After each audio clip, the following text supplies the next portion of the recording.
жатырмыз ба? Каникул бүтүнү әлі 130 күн бар. Балалар кіріңдер.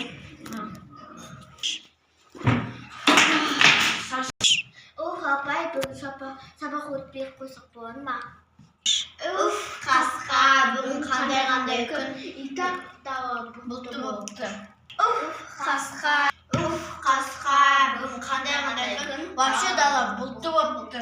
Мен сабаққа келгенде, менде бір идея бар. Қандай? Қазір мама өтіріктен звондағандай болды. Апайға айтайық та, давай. Мамаға звонда, давай. Алло.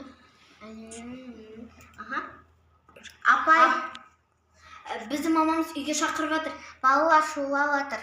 Барсақ бола ма? Кете беріңдер. Точно сұрадыңдар ма? Мамамыз айтты. Барыңдар, жүгіріңдер.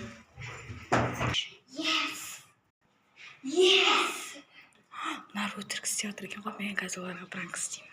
Балалар, мен сендер мамалардан сұрап көрейін. Жоқ, апай, керек емес. Онда сендер өтірік айтып жатсыңдар. Неге тағы бір идея бар. Қазір мамаға өтіріктен звондайсың да, сосын апайға айтамыз, мама отыра берді десін деді. Сабаққа давай, айт. Апай бізге мама сабақта отыра берсін деді. Отырыңдар, тез.